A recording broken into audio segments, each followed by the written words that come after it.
Mon fils souffrait le martyre et avait besoin de mon rein. Ma belle-fille m'a dit: c'est ton devoir. Tu es sa mère. Le médecin se préparait déjà à m'opérer quand soudain, mon petit-fils de 9 ans est arrivé en courant dans la pièce et a crié: Oma, je vais te dire la vérité sur les raisons pour lesquelles papa a vraiment besoin de ton rein.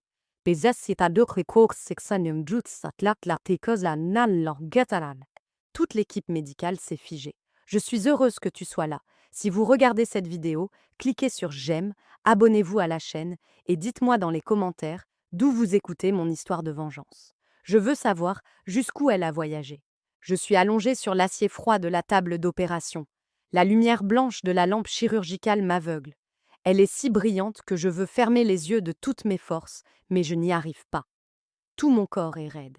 Et ce n'est pas à cause du froid, c'est à cause d'une sensation suffocante, comme si le destin lui-même me serrait le cou. Le bip-bip régulier du moniteur cardiaque est un rythme constant, mais chaque battement est comme un marteau qui me frappe la tête.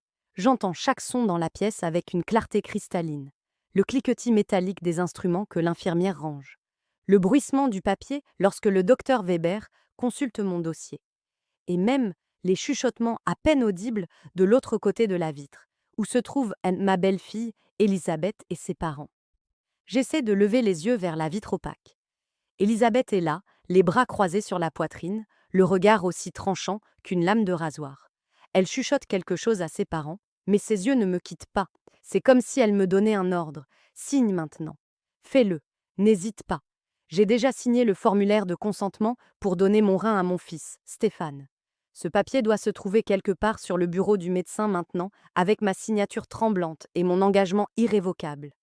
L'infirmière tient la seringue et l'anesthésiant brille sous la lumière. Je ferme les yeux. J'essaie de prendre une profonde inspiration, mais ma poitrine est lourde comme du plomb. Je pense à Stéphane, mon fils aîné, que j'ai élevé et pour lequel j'ai sacrifié toute ma vie afin de le protéger. Il est dans la chambre d'à côté, faible, attendant mon rein pour survivre. Je me dis, c'est la bonne chose à faire. En tant que mère, je dois le faire. Mais pourquoi est-ce que je ressens ce vide dans mon âme, cette anxiété indéfinissable?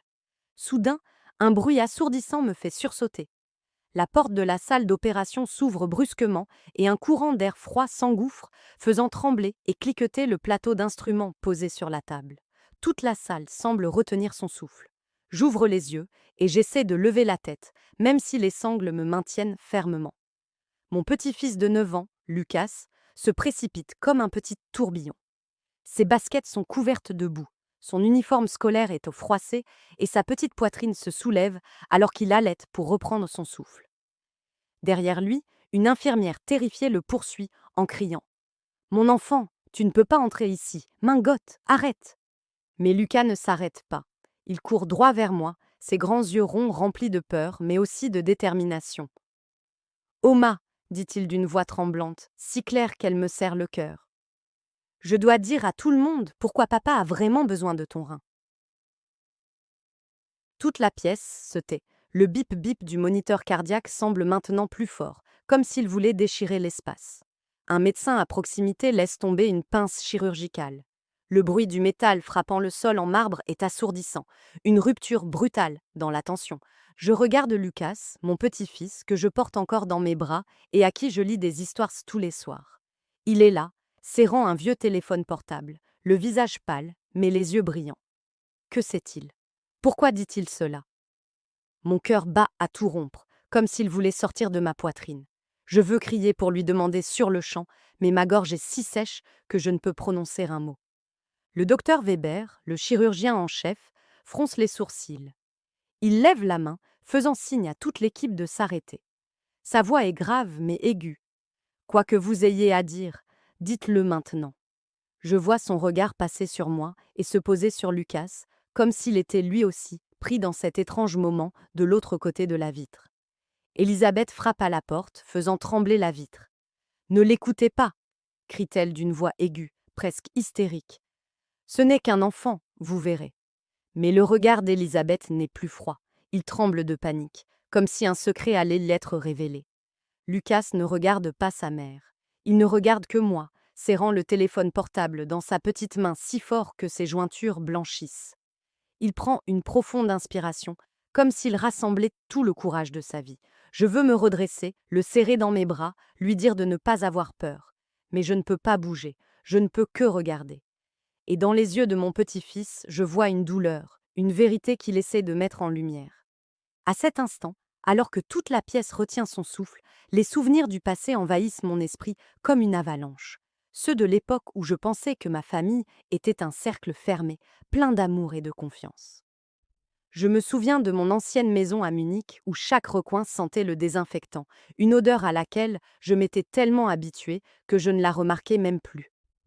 J'ai 67 ans, mais parfois je me sens beaucoup plus âgée, comme si le temps m'avait volé ma vitalité il y a longtemps. Mon mari Klaus est alité depuis plus de 10 ans. Il est assis dans son vieux fauteuil roulant, dont les roues grincent chaque fois que je le pousse dans le jardin pour qu'il prenne l'air. Il ne parle presque jamais. De temps en temps, il pousse un soupir, le regard perdu dans le vide. Une fois, je lui ai pris la main et lui ai demandé: Klaus, tu en as assez de cette vie? Il a simplement cligné des yeux sans répondre. Je ne sais pas s'il m'a comprise ou si je parlais toute seule. Cette maison était tout mon univers, l'endroit où j'ai élevé mes deux fils, Stéphane et Andreas. J'ai tout fait pour qu'ils s'en sortent. Je me levais à l'aube pour aller vendre nos produits au marché. L'après-midi, je m'asseyais et je cousais des vêtements pour les voisins. Et parfois, je restais debout jusqu'à minuit pour raccommoder des chemises déchirées et les livrer à temps. Mes mains sont devenues rugueuses et calleuses, mes ongles toujours sales à force de creuser au marché. Mais je ne me suis jamais plainte. Je voulais juste que Stéphane et Andreas aient une vie meilleure, qu'ils ne souffrent pas comme moi. Stéphane, mon fils aîné, était ma fierté. Il était fort, grand, il travaillait dans le bâtiment et rentrait toujours à la maison avec un rire bruyant. Mais ces dernières années, il a commencé à s'affaiblir. Au début, c'était juste de la fatigue. Puis, petit à petit, je l'ai vu pâlir, ses yeux se creuser, et une fois, j'ai ressenti une terreur horrible lorsqu'il m'a dit qu'il urinait du sang. Je l'ai serré dans mes bras et lui ai demandé: Stéphane, qu'est-ce qui ne va pas, mon fils? Dis-moi. Il a simplement secoué la tête et m'a souri faiblement.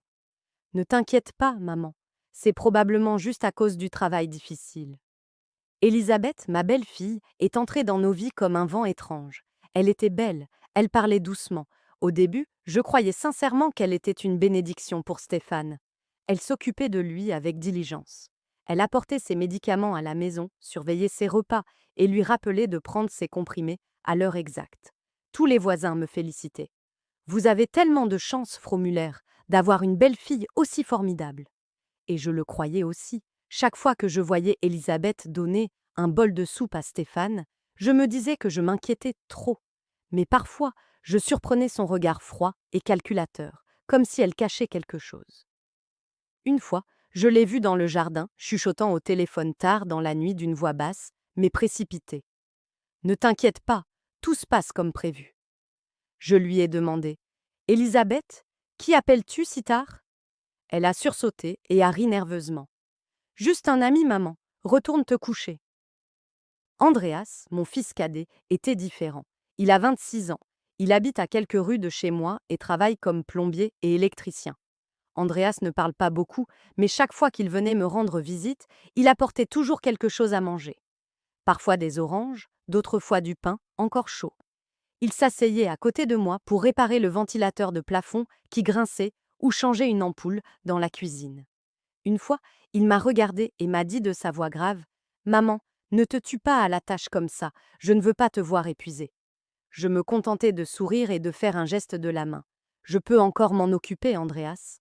Occupe-toi plutôt de ton frère, il a plus besoin de toi.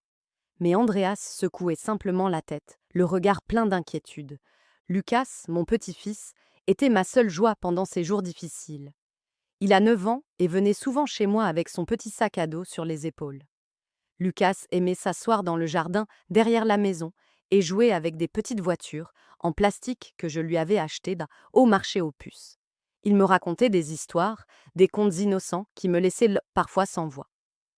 Une fois, il m'a regardé avec ses grands yeux ronds et m'a dit: Oma, maman parle au téléphone le soir. Je l'ai entendu parler de médicaments, mais je n'ai pas compris. J'ai souri et lui ai ébouriffé les cheveux. Je suis sûre qu'elle posait simplement une question au médecin pour ton papa. Ne t'en fais pas, mein Schatz. Mais au fond de moi, un sentiment de malaise commençait à germer. Et puis, un après-midi, tout a changé. J'étais dans la cuisine en train de préparer le dîner. L'odeur du pain grillé flottait dans l'air quand Elisabeth est entrée. Elle n'a pas dit bonjour. Elle n'a pas souri. Elle est restée là, les bras croisés. Sa voix était aiguë, comme un couteau tranchant l'air. Maman, le médecin dit que seul ton rein est compatible. C'est ta responsabilité. Tu dois le sauver. Je me suis figée. La cuillère que je tenais à la main est tombée dans la casserole avec un bruit sourd. Je l'ai regardée, essayant de trouver un peu de chaleur dans ses yeux, mais je n'y ai vu qu'une froide détermination, presque une exigence. Elisabeth, je sais que je ferai tout pour Stéphane, ai-je murmuré, mais ma gorge était sèche. Elle a hoché la tête comme si elle avait atteint son but et s'est retournée. Moins de 10 minutes plus tard, les parents d'Elisabeth sont arrivés. Ils entrèrent dans ma maison comme si c'était la leur. Ils s'assirent à la table de la salle à manger et dirent à l'unisson : « C'est vrai, on ne peut pas fuir ses devoirs de mère. Toute cette famille dépend désormais de toi. » Je restais là, immobile, la cuillère à la main, me sentant acculée. Stéphane, qui à ce moment-là était affalé sur une chaise, si maigre que je le reconnaissais à peine, me prit la main. Sa main était glacée. « Maman, murmura-t-il, je sais que tu me sauveras. » Je le regardai dans les yeux, ces yeux qui, lorsqu'il était enfant, brillaient de vie et qui ne reflétaient plus désormais que la fatigue et la supplication. J'acquiesçai sans pouvoir dire un mot, soudainement oppressé par l'étroitesse de la pièce. L'odeur des herbes médicinales qui se dégageaient du pot de Klaus, posé dans un coin, m'empêchait de respirer. Ce soir-là, j'ai apporté à Klaus son bol de soupe, comme tous les jours. Le grincement de son fauteuil roulant sur le sol en béton me rappelait constamment que je portais toute cette famille sur mes épaules. J'ai posé le bol devant lui, je l'ai regardé, mais il s'est contenté de soupirer sans rien dire. Je voulais lui demander si je faisais le bon choix, mais il restait là, immobile, comme une ombre. Je suis sortie dans le jardin derrière la maison, où Lucas jouait avec sa voiture. Il a levé les yeux vers moi, le regard brillant, mais plein de doutes. « Oma, m'a-t-il dit, et si quelqu'un tombait malade parce qu'une autre personne lui donnait des médicaments ?» Je me suis figée sur place, mon cœur a fait un bond. « Pourquoi tu me demandes ça, mein Schatz ?» ai-je dit en essayant de rester calme. Mais Lucas a simplement baissé la tête et a continué à pousser sa voiture sans répondre. Ce que je ne savais pas, c'est qu'à ce moment-là, j'étais au bord d'un précipice et que quelques pas de plus suffiraient à me faire tomber.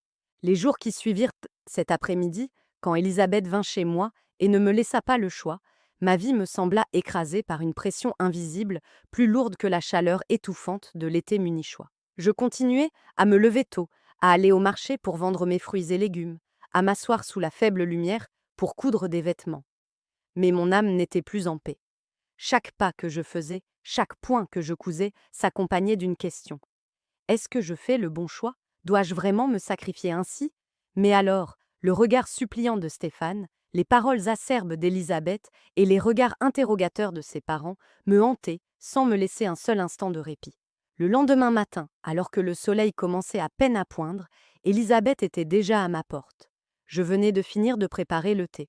L'odeur de la menthe poivrée commençait tout juste à embaumer la maison lorsqu'elle entra sans frapper, sans dire bonjour. « Maman, dit-elle d'une voix ferme, le médecin dit qu'il ne lui reste plus beaucoup de temps. Si tu continues à hésiter, il pourrait être en danger. » Elle posa une pile de documents médicaux sur la table de la salle à manger, des pages blanches remplies de chiffres et de signatures que je ne comprenais pas vraiment. Elle désigna chaque ligne comme si elle enseignait à un enfant. « Il est clairement indiqué ici que tu es la seule personne compatible. Personne d'autre ne peut le sauver. » Je restais là, tenant la théière. L'eau chaude me brûlait les doigts, mais je ne sentais pas la douleur. Je n'entendais que le bruit du balai raclant le béton alors que je commençais à balayer la maison, une façon d'échapper au regard d'Elisabeth. « Je t'ai entendu, dis-je d'une voix à peine audible. Je ferai tout pour Stéphane. » Mais à l'intérieur, un poids énorme m'écrasait, me donnant envie de crier, de m'enfuir. J'ai continué à balayer. Le bruit du balai était comme un rythme triste, essayant de couvrir les paroles d'Elisabeth. Mais elle n'a pas arrêté. Elle est restée là à me regarder, comme si elle s'attendait à ce que j'accepte une fois de plus pour confirmer que je n'oserais pas refuser. Quand elle était partie, je me suis assise sur une chaise et j'ai couvert mon visage de mes mains. J'ai pensé à Stéphane, à l'époque où il était petit et courait après moi au marché, s'accrochant à ma jupe et riant aux éclats. Maman, quand je serai grand, je te construirai une belle maison. Maintenant, il était allongé là, maigre, pâle, l'ombre de ce qu'il était autrefois. Je me demandais si je pouvais le laisser partir sans rien faire. Mais chaque fois que je pensais à donner mon rein, j'étais envahie par la peur. Une peur non pas de l'opération, mais du sentiment d'être poussée vers quelque chose de plus grand, de plus sombre, que je ne pouvais pas voir clairement. Ce soir-là, les parents d'Elisabeth sont venus. Ils ont apporté un panier de fruits, des pommes et des poires, mais ils l'ont simplement posé sur la table, comme une simple formalité, et se sont assis dans les deux fauteuils principaux du salon, comme s'ils étaient en chez eux. Son père, Herr Schmidt, a toussé plusieurs fois et a dit d'une voix rauque: à mon époque, les parents étaient beaux et prêts à tout sacrifier pour leurs enfants. Ma grand-mère a vendu toutes ses terres pour sauver son fils. Maintenant, c'est votre tour, tu dois faire de même. La mère d'Elisabeth, Frau Wagner, acquiesça d'un regard aussi tranchant qu'un couteau. Si tu refuses, l'honneur de cette famille sera sali. Que diront les voisins? Ils diront que tu n'aimes pas ton fils, que tu ne mérites pas d'être mère. J'étais assise là, agrippée au bord de la table, me sentant acculée dans un coin sombre. Je voulais dire quelque chose pour leur demander pourquoi tout le poids reposait sur moi, mais je ne pouvais pas ouvrir la bouche. J'ai simplement baissé la tête et hoché légèrement la tête comme un automate. Le dîner ce soir-là était aussi lourd qu'un enterrement. Elisabeth, avec un charme fin, a mis un morceau de poulet dans mon assiette, mais sa voix était froide. Maman, garde tes forces pour l'opération. Je regardais le poulet dans mon assiette, mais je ne pouvais pas avaler. Stéphane était assis en face de moi, le visage émacié et les yeux enfoncés. Il essayait de sourire faiblement. Maman, je sais que tu vas me sauver, comme tu m'as sauvée toutes les fois quand j'étais enfant. Ces mots m'ont transpercé le cœur. Je me suis souvenu des jours où il avait une forte fièvre et où je restais éveillée toute la nuit pour l'essuyer avec des linges humides. Ou des fois où il tombait de vélo et où je courais pour panser ses blessures. J'étais toujours là, j'étais toujours la mère prête à tout. Mais cette fois, pourquoi avais-je si peur? Andrea s'était assis dans un coin de la table, silencieux comme une ombre. Il ne mangeait pas. Il remuait simplement sa cuillère dans son bol de soupe, sans quitter Elisabeth des yeux. Je voyais son regard plein de suspicion, comme s'il essayait de percer le masque de ma belle-fille. Je voulais lui demander, mais je n'osais pas. L'atmosphère dans la pièce était pesante. Le seul bruit était celui des cuillères contre les assiettes, comme des coups de marteau sur ma conscience. Après le dîner, Elisabeth s'est levée et a personnellement emporté l'assiette de Stéphane à la cuisine pour la laver, ne laissant personne d'autre la toucher. Elle l'a fait rapidement, mais j'ai remarqué qu'elle examinait l'assiette très attentivement, comme si elle avait peur que quelqu'un voie quelque chose à l'intérieur. Cette nuit-là, je n'ai pas pu dormir. Allongée dans mon vieux lit, j'écoutais le tic-tac de l'horloge accrochée au mur. Chaque seconde me rappelait que le temps de Stéphane était compté. Je me suis levée et j'ai traversé le couloir pour aller chercher un verre d'eau. C'est alors que j'ai entendu des chuchotements provenant de la chambre de Stéphane et Elisabeth. Je me suis arrêtée, debout dans l'obscurité, retenant mon souffle. La voix d'Elisabeth était basse mais claire. Oui, après la greffe, nous aurons toutes les données. Ne t'inquiète pas, elle n'osera pas refuser. Je restais là, le cœur battant, les mains tremblantes, obligée de m'appuyer contre le mur pour ne pas tomber. Des données, de quoi parlait-il? Je voulais frapper à la porte, la confronter, mais à ce moment-là, Elisabeth l'ouvrit. Elle fut surprise de me voir, puis sourit faussement. Tu es encore debout, maman? J'appelais juste pour prendre des nouvelles de ces médicaments.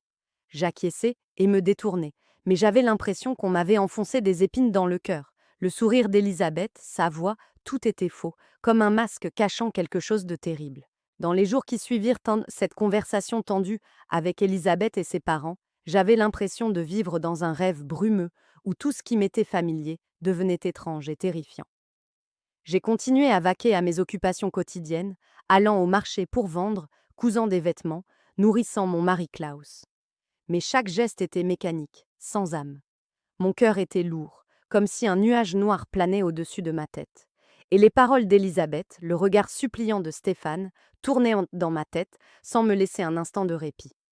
Mais un après-midi, lorsque Lucas, mon petit-fils de 9 ans, est venu me rendre visite, La première fissure est apparue dans le mur de confiance que j'essayais de maintenir debout. Lucas est arrivé avec ses baskets tachées de boue et ses petites mains encore collantes de peinture après son cours d'art plastique. Il a posé son vieux sac à dos dans un coin, s'est assis par terre et a sorti la petite voiture en plastique que je lui avais achetée au marché aux puces l'année dernière. Je l'ai regardé en essayant de sourire, mais mon esprit était en ébullition. Lucas avait toujours été une petite lumière dans mes jours sombres, avec ses histoires innocentes et son rire cristallin. Mais ce jour-là, il ne souriait pas. Il poussait la voiture d'avant en arrière sur le sol avec un regard perdu. Et soudain, il a levé la tête et m'a regardé fixement. Oma, a-t-il dit d'une voix basse mais claire. Et si papa n'était pas malade à cause de la vie, mais parce que quelqu'un lui donne des médicaments exprès? J'ai été surprise comme si j'avais reçu une gifle. La cuillère que je tenais dans ma main a failli tomber, mais j'ai réussi à la retenir, tremblante. Pourquoi dis-tu cela, Lucas? Ai-je demandé, en essayant de garder une voix calme, mais mon cœur battait à tout rompre. Je l'ai regardé dans les yeux, si clair mais rempli d'une inquiétude qui semblait trop grande pour son âge.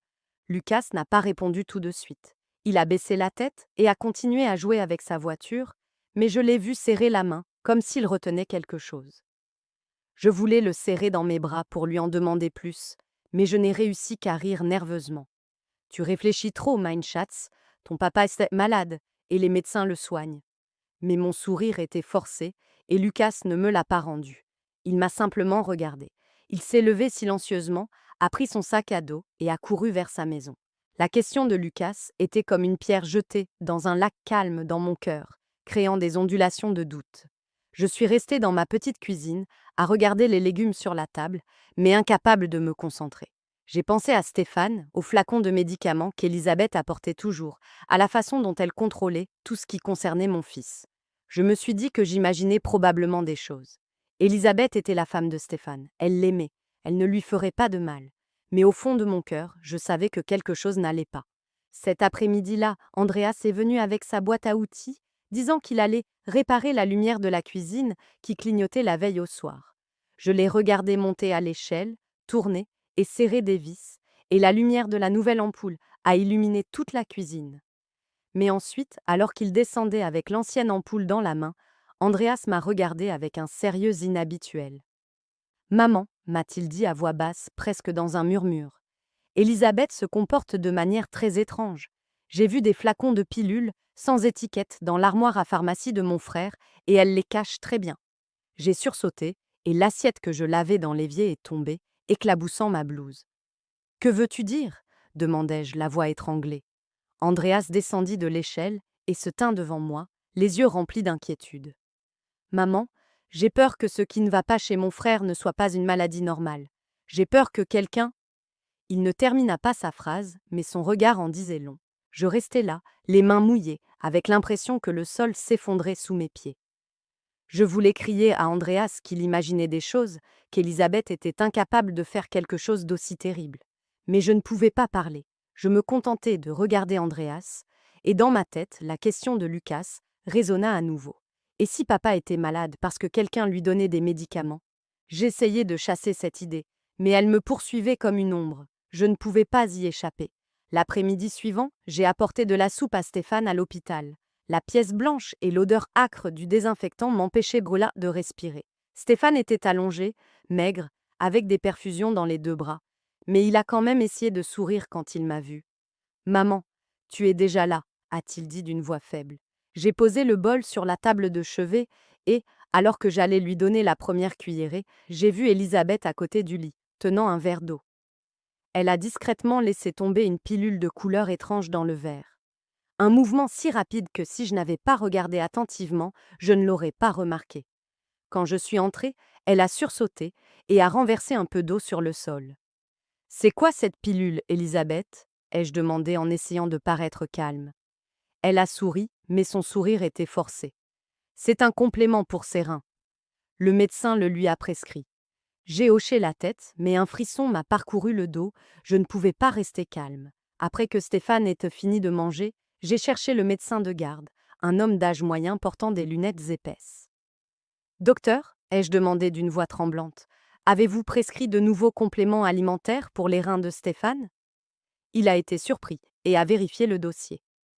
Non, nous n'avons rien prescrit de nouveau.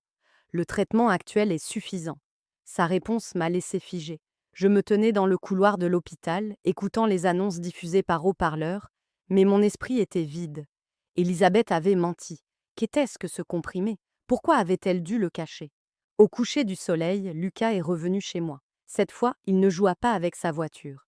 Il s'assit sur une chaise et sortit de son sac à dos un vieux téléphone portable dont l'écran était cassé. Aux mains, dit-il d'une voix basse mais ferme.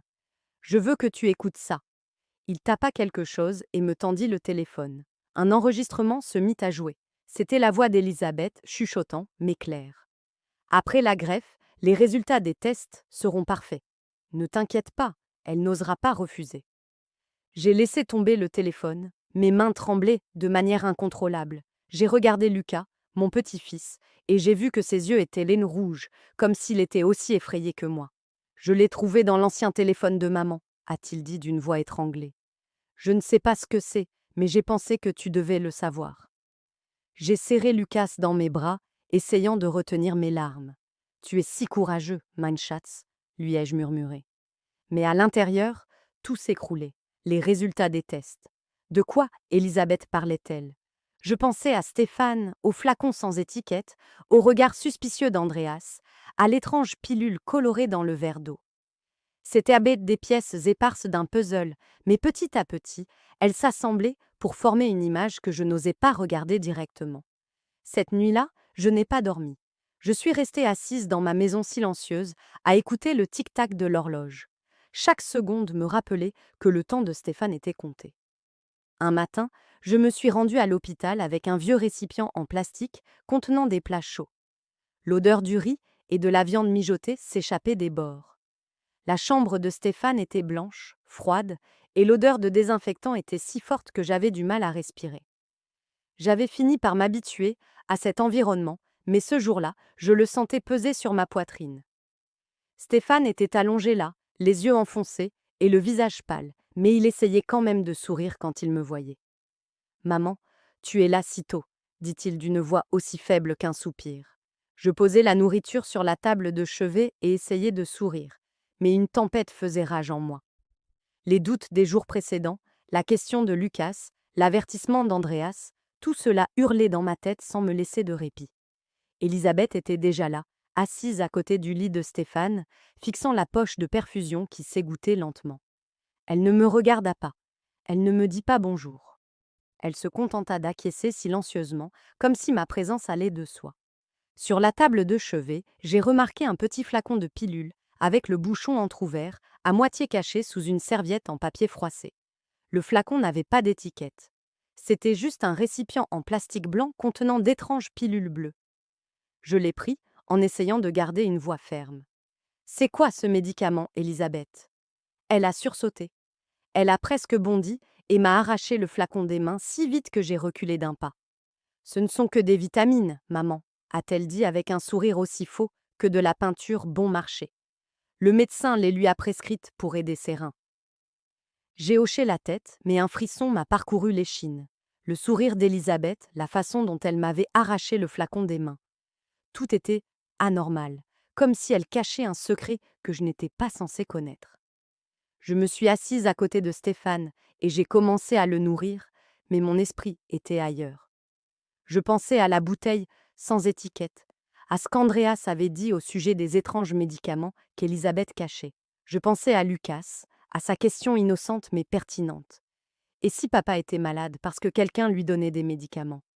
Je voulais poser la question à Elisabeth sur le champ. Je voulais crier et exiger la vérité. Mais j'avais peur. Peur que si j'ouvrais la bouche, tout s'écroulerait et que je perdrais ce Stéphane pour toujours. Je regardais mon fils qui avait du mal à avaler chaque bouchée et je me disais « Ingrid, tu dois te calmer. Tu dois d'abord découvrir ce qui se passe. » À midi, Andreas est venu à l'hôpital. Il est entré, les mains encore tachées de graisse de son travail et sa vieille chemise usée aux épaules. Il n'a rien dit. Il s'est simplement assis dans un coin en silence, observant Elisabeth qui discutait avec une infirmière dans le couloir. Quand elle est de partie, Andreas s'est approché de moi et a sorti un petit sac en plastique de son sac à dos. Maman, je veux te montrer quelque chose, m'a-t-il chuchoté d'une voix aussi tendue qu'une corde de guitare. Il m'a montré son téléphone. L'écran affichait des photos floues, mais suffisamment nettes pour me glacer le sang. On y voyait Elisabeth dans le parking de l'hôpital, prenant discrètement un petit sac dans le coffre de sa voiture et le remettant à un homme inconnu. L'homme portait une veste noire et une casquette qui lui couvrait presque tout le visage, mais je pouvais clairement voir le sac de médicaments dans la main d'Elisabeth. J'ai pris ces photos hier, a déclaré Andreas d'une voix tremblante. Je l'ai suivi parce que je trouvais son comportement très étrange. Maman, j'ai peur qu'elle fasse quelque chose à mon frère. Je suis restée sans voix, serrant le téléphone si fort que mes jointures sont devenues blanches. Le sol froid de l'hôpital semblait absorber toute la chaleur de mon corps. Andreas, ai-je murmuré. Tu es sûr? Tu as entendu ce qu'il disait? Andreas a secoué la tête, les yeux rougis. Je n'entendais pas bien, mais je l'ai vu donner le sac à l'homme et il lui a remis une enveloppe. Maman, ce n'est pas normal.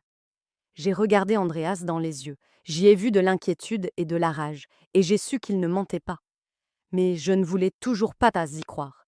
Elisabeth était la femme de Stéphane. Elle avait juré de prendre soin de lui. Comment pouvait-elle faire quelque chose d'aussi terrible? Cet après-midi-là, quand je suis rentrée à la maison, Lucas est revenu.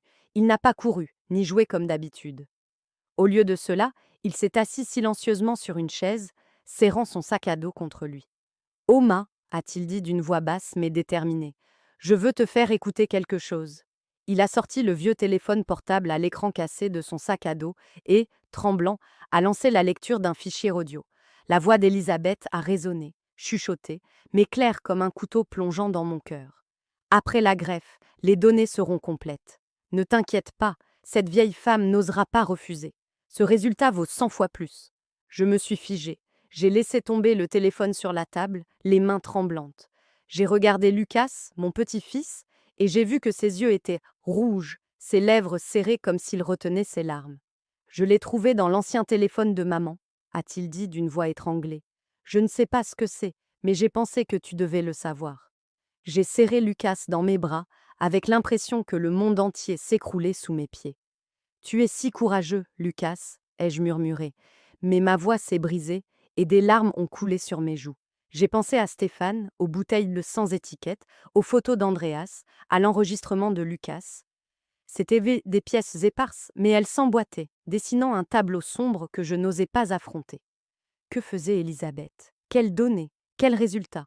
Et pourquoi avait-elle dit que cette vieille femme n'oserait pas refuser? Je me sentais trahie, non seulement par Elisabeth, mais aussi par ma propre foi en la famille, en l'amour. Cette nuit-là, je n'ai pas dormi. Assis dans ma maison silencieuse, j'écoutais les sirènes d'une ambulance dans la rue, les lumières rouges et bleues clignotant à travers la fenêtre comme des coups de couteau dans mon âme. Je pensais à Stéphane, à son état qui s'affaiblissait de jour en jour, aux médicaments étranges, aux chuchotements calculateurs d'Elisabeth. Je pensais à Andreas, aux soupçons et à l'inquiétude dans ses yeux, et à Lucas, le garçon de 9 ans qui m'avait courageusement révélé la vérité. Je me tenais la tête, avec l'impression que mon cerveau allait exploser. Je voulais courir à l'hôpital, confronter Elisabeth, crier et exiger une explication, mais j'avais peur. Peur que la vérité soit encore plus horrible que je ne l'imaginais. Peur de ne pas avoir la force de la supporter. Je me suis levée, je suis sortie dans le jardin, derrière la maison, et j'ai regardé le pâle clair de lune. J'ai pensé à Klaus, mon mari silencieux, qui ne pouvait que rester assis et observer tout ce qui se passait. Je voulais lui parler, lui demander ce que je devais faire, mais je savais qu'il ne me répondrait pas. J'étais seule avec les fragments d'une vérité qui se révélait peu à peu. Le lendemain matin, je me suis réveillée avec le sentiment que le monde entier pesait sur ma poitrine. Le chant des oiseaux dans le jardin, un son qui m'apaisait d'habitude, me semblait désormais être des couteaux qui me transperçaient l'esprit. Je savais qu'aujourd'hui était le jour où l'hôpital prendrait la décision finale concernant la greffe de rein de Stéphane. Les indices que Lucas et Andreas m'avaient donnés, l'enregistrement, les photos, la bouteille sans étiquette, tout cela tournait en boucle dans ma tête. Mais je n'osais pas y faire face. J'avais peur que si je creusais plus profondément, je découvrirais une vérité que je ne pourrais pas supporter. Je voulais juste sauver Stéphane, revoir mon fils en bonne santé, même si cela devait me coûter une partie de mon corps. Mais au fond de moi, je savais que les choses n'étaient pas si simples. L'hôpital m'avait donné rendez-vous à midi. Je suis entrée dans une petite salle de réunion où le docteur Weber m'attendait déjà. Il a étalé les résultats des analyses sur la table, des feuilles blanches remplies de chiffres et de graphiques que je ne comprenais pas. Frau Müller, a-t-il dit d'une voix grave mais ferme, nous avons tout examiné minutieusement. Vous êtes la personne la plus compatible pour donner votre rein à Stéphane. Si nous ne procédons pas rapidement, sa vie sera en danger. Je suis restée assise là, agrippant le bord de mon chemisier, la tête bourdonnant comme si j'avais un essaim d'abeilles à l'intérieur. Je comprends, ai-je murmuré, mais ma voix était si faible que je doutais qu'il m'ait entendue. Le docteur Weber me regarda et son expression s'adoucit. Avez-vous besoin de plus de temps pour réfléchir demanda-t-il. Je secouai la tête, non pas parce que j'avais déjà pris ma décision, mais parce que je sentais que je n'avais pas d'autre choix. Elisabeth, ses parents et même Stéphane, tous comptaient sur moi, et je ne pouvais pas laisser mon fils mourir. À travers la vitre de la porte, je vis Elisabeth debout, les bras croisés. Son regard, toujours aussi perçant, fit un signe de tête à sa mère, Frau Wagner, comme si elle était sûre que je n'oserais pas refuser. Ce geste me donna des frissons, comme si elle jouait une partie d'échecs et que je n'étais qu'un pion.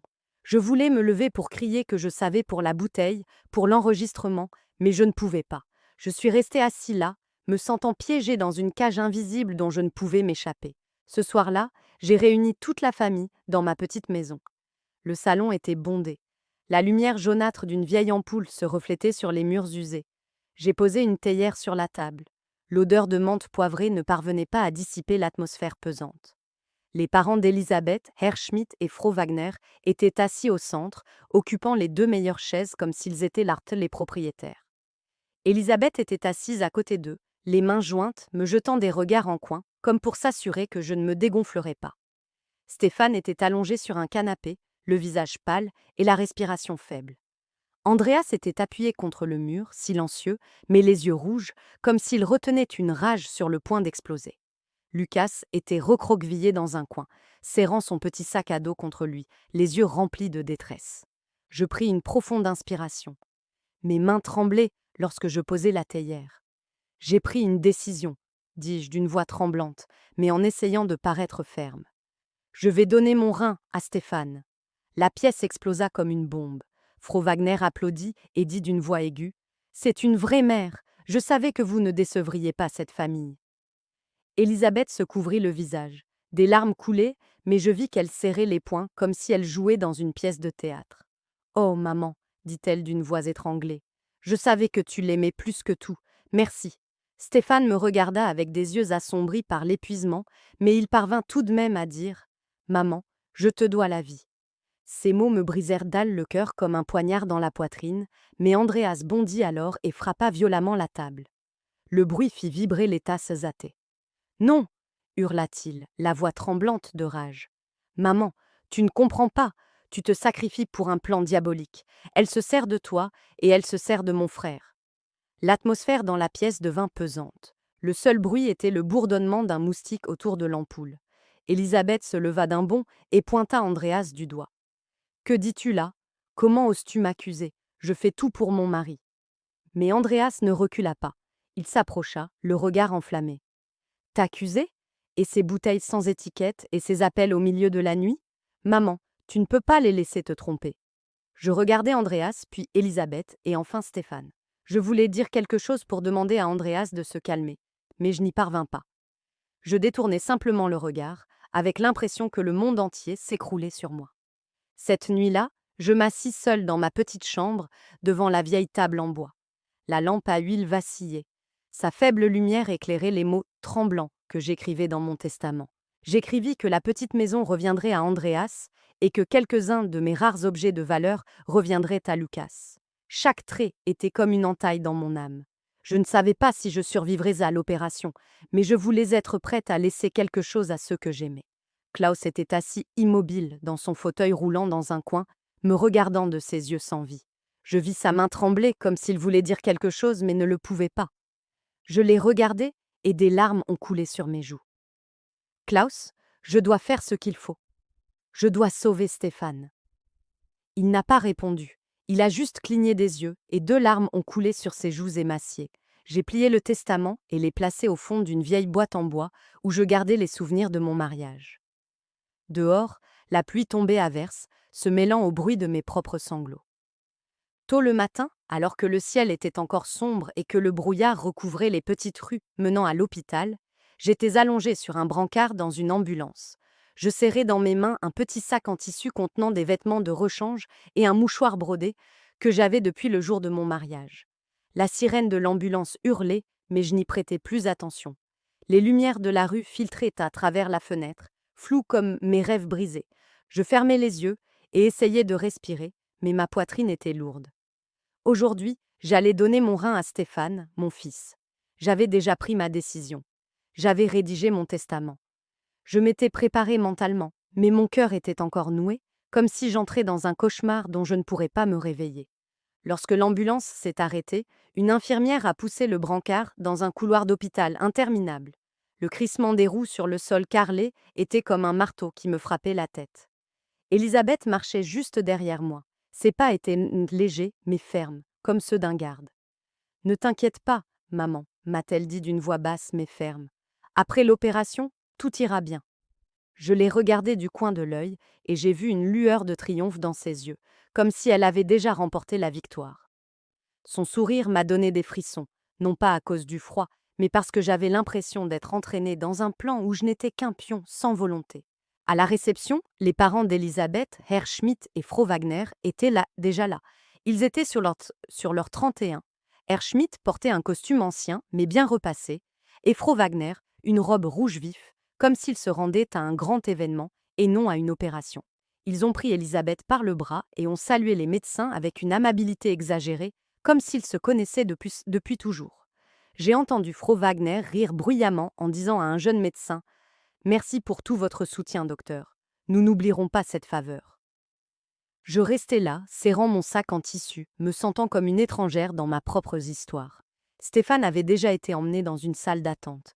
Ils m'autorisèrent à le voir avant que je n'entre dans la salle d'opération. La petite pièce était froide et ses bras maigres étaient couverts de perfusion. Son visage était pâle, ses yeux enfoncés. Mais quand il me vit, il essaya de sourire faiblement. « Maman, merci, » murmura-t-il, la voix brisée par l'épuisement. Je lui ai pris la main.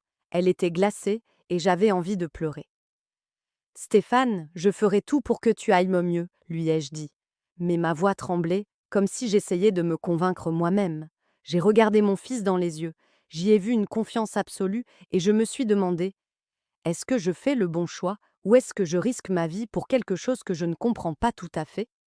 Soudain, Andreas arriva en courant, les mains encore tachées de graisse après son travail. Il haletait. Sa chemise était trempée de sueur, comme s'il avait couru une longue distance. « Maman, ne fais pas ça, » dit-il, presque suppliant, en m'attrapant par les épaules.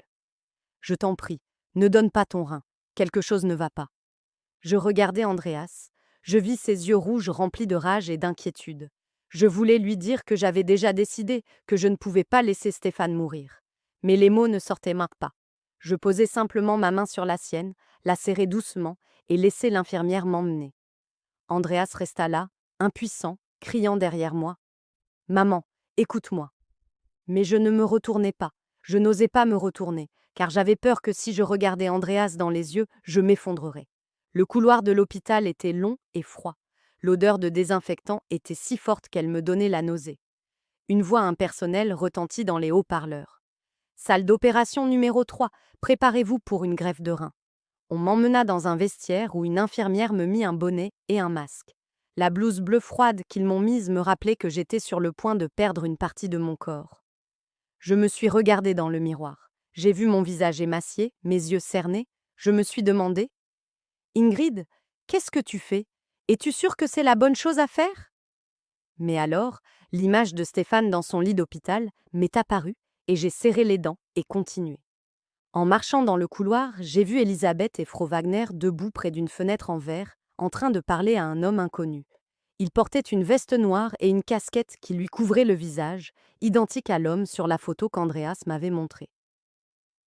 J'ai vu Elisabeth lui remettre une enveloppe, qu'il a rapidement mise dans la poche de sa veste. Mon cœur s'est mis à battre fort. Une sueur froide a coulé dans ma nuque. Que faisait-il? Que contenait cette enveloppe? Je voulais m'arrêter, crier et exiger une réponse. Mais l'infirmière m'a pris par le bras et m'a conduit dans la salle d'opération. À l'intérieur de la salle d'opération, la lumière blanche m'éblouissait, si forte que je devais plisser les yeux. Le docteur Weber était là, le visage sérieux mais calme. Tout est prêt, Frau Müller, dit-il d'une voix grave. Détendez-vous. J'acquiesçai, mais mon corps était raide. L'infirmière plaça des électrodes sur ma poitrine et le bip-bip du moniteur cardiaque était constant. Mais chaque battement était comme un avertissement. Élisabeth apparut de l'autre côté de la vitre. Elle pressa son visage contre la vitre et me fit signe de signer rapidement les papiers qu'une autre infirmière tenait. Je pris le stylo, tremblante. L'encre coulait sur le papier. Lorsque je signai, j'eus l'impression de signer mon propre arrêt de mort. Je regardais ma signature floue. Je pensais au testament que j'avais rédigé la veille, au sujet d'Andreas et de Lucas, et je me demandais si ce serait la dernière fois que je serais consciente. Au moment où le médecin s'apprêtait à injecter l'anesthésiant, mon cœur battait à tout rompre. Une sueur froide me coulait dans le dos. Je fermais les yeux. J'essayais de respirer, mais les images de Stéphane, Andreas, Lucas et Elisabeth tourbillonnaient dans ma tête.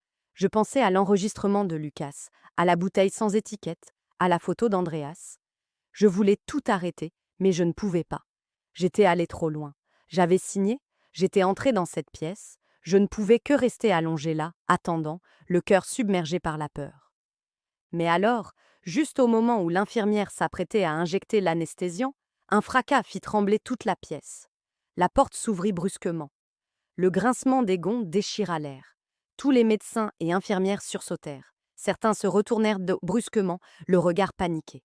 Lucas est entré comme une petite tornade. Ses baskets étaient encore couvertes de boue.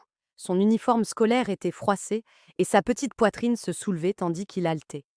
Il tenait fermement son vieux téléphone portable, à l'écran cassé, comme s'il s'agissait de l'objet le plus précieux au monde. Une infirmière accourut après lui en criant désespérément. « Mon enfant, tu ne peux pas entrer ici. Mingotte, arrête !» Mais Lucas ne s'est pas arrêté. Il a couru droit vers moi, ses grands yeux ronds remplis de peur, mais brûlants d'une détermination que je n'avais jamais vue chez un enfant. « Oma !» a-t-il dit d'une voix tremblante, mais si claire qu'elle a figé tout le monde dans la pièce. « Je dois dire à tout le monde pourquoi papa a vraiment besoin de ton rein. » Ces mots ont fait l'effet d'une bombe qui a explosé dans ma tête. J'ai retenu mon souffle, mon cœur semblait s'être arrêté. La salle d'opération est tombée dans un silence absolu, seulement rompu par le bip-bip du moniteur cardiaque, qui semblait désormais plus fort, comme s'il voulait briser le silence. Un médecin à proximité a laissé tomber une pince chirurgicale.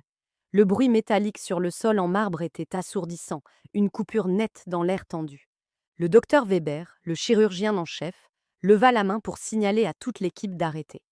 Il fronça les sourcils, mais sa voix était calme et ferme.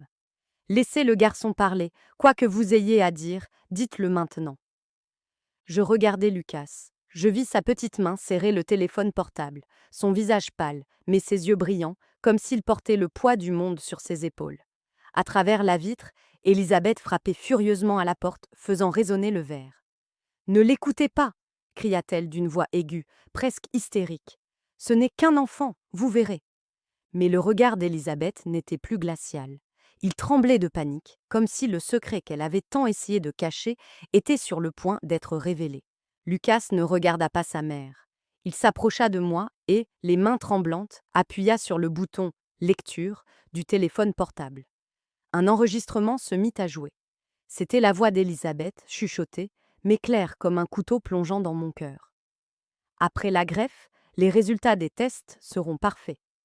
Ne t'inquiète pas, cette vieille femme n'osera pas refuser. » La pièce entière sembla exploser dans un silence de mort. Je sentis mon sang se glacer, l'air se coincer dans ma gorge. Le docteur Weber se tourna brusquement vers moi, les yeux écarquillés de stupéfaction. « Arrêtez !» ordonna-t-il d'une voix aussi tranchante qu'un scalpel. « Arrêtez immédiatement tous les préparatifs. » Une infirmière retira rapidement la seringue, les autres restèrent immobiles, n'osant pas bouger.